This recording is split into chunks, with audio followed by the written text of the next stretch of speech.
प्रभु श्री राम में कुछ अलौकिक शक्तियां थी, तभी तो वो भगवान थे।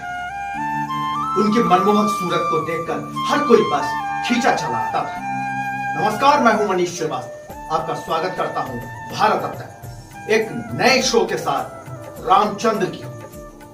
दोस्तों, आपने अक्सर ब्रिज की होली, अवध की होली को देखा और सुना, लेकिन हमारे यहां यह परंपरा है कि जिस व्यक्ति की शादी होती है वह अपना पहला साल अपने ससुराल में ही मनाता है। जी हां, श्री रामचंद्र जी का ससुराल मिथिला जनकपुर था।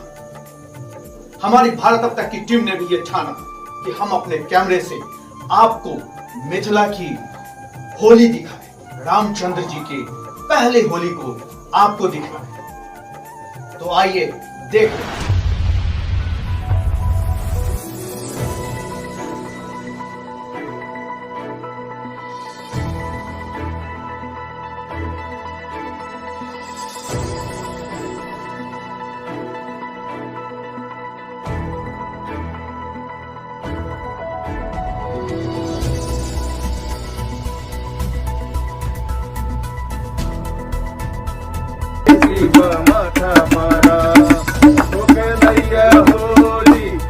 खेलैया होली हो खेलैया होली हो खेलैया होली।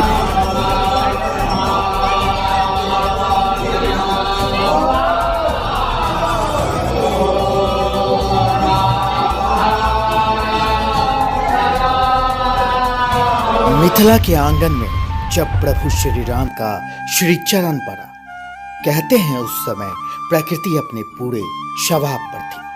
फिजाओं में अजब सी खुशबू घुल मिल गई थी। सभी लोग काम मोह से मुक्त हो प्रभु का दर्शन के लिए बस खींचे चले गए।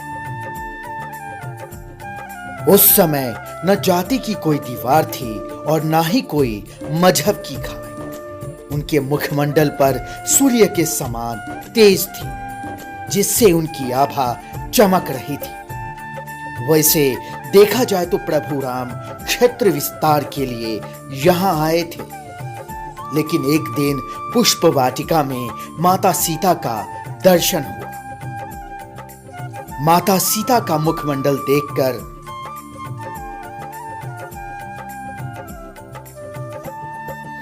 उनके मन में प्रेम के बीज अंकुरित हुए। मिथिला के राजा जनक अपनी पुत्री की विवाह के लिए स्वयंवर का आयोजन किया, लेकिन स्वयंवर में कहा गया था कि जो शिव के धनुष को तोड़ेगा वही सीता से विवाह कर सकता है।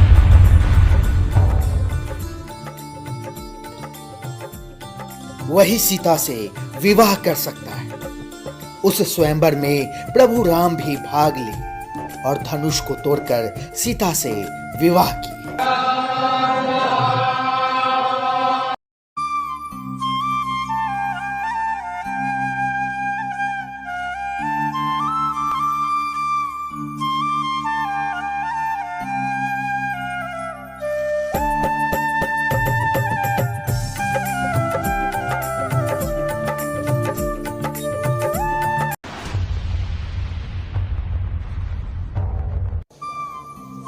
हमारी भारत अब तक की टीम भी बहुत उत्साहित थी और हमने कैमरे में जो कुछ कैद किया उसे आप भी देखिए।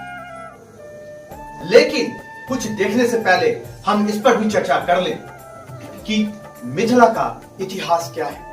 श्री रामचंद्र जी आखिर क्यों मोहित हुए सीता जी को देखकर।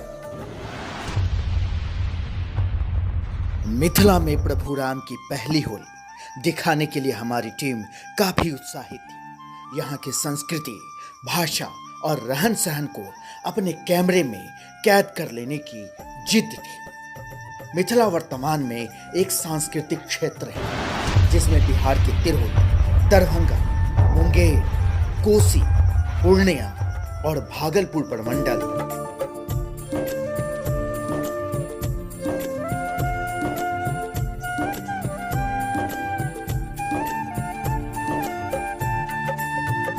और झारखंड के संथाल परगना प्रमंडल के साथ साथ नेपाल के तराई क्षेत्र के कुछ भाग भी शामिल हैं। मिथिला की लोक श्रुति कई सदियों से चली आ रही है,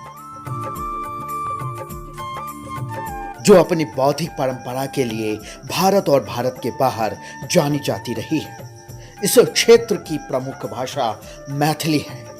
हिंदू धार्मिक ग्रंथों में सबसे पहले इसका संकेत शतपथ ब्राह्मण में तथा स्पष्ट उल्लेख वाल्मीकि रामायण में मिलता है।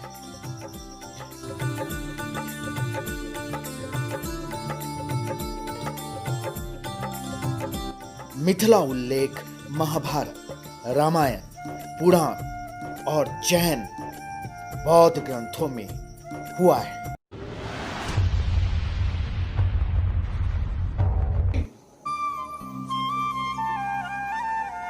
धीरे धीरे हमारा पड़ाव बढ़ता गया और हम पहुंच गए जनकपुर धाम।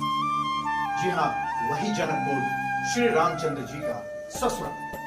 और वहां पहुंचकर जो हमें मिला उसे आप भी देख लीजिए।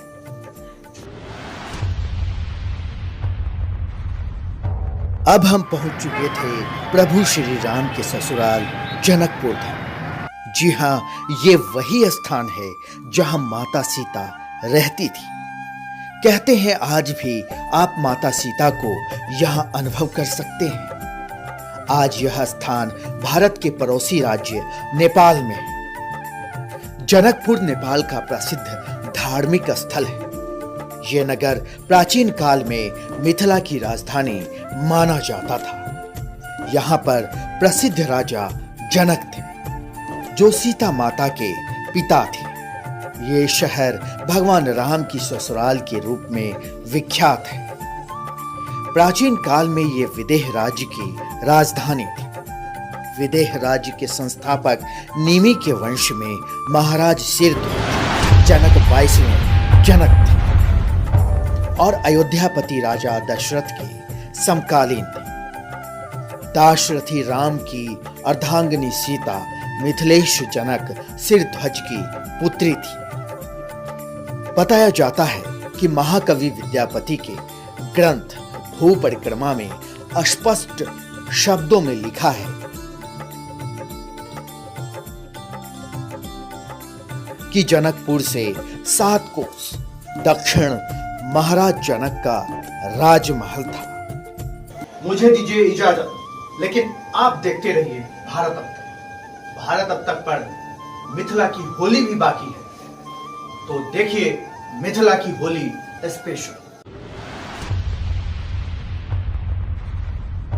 मिथिला में हो, मिथिला में हो, मिथिला में हो, मिथिला में हो, मिथिला में, मिथिला में राम खेलती होरी मिथिला में, मिथिला में राम खेलती होरी मिथिला में, मिथिला में राम खेलती होरी मिथिला में।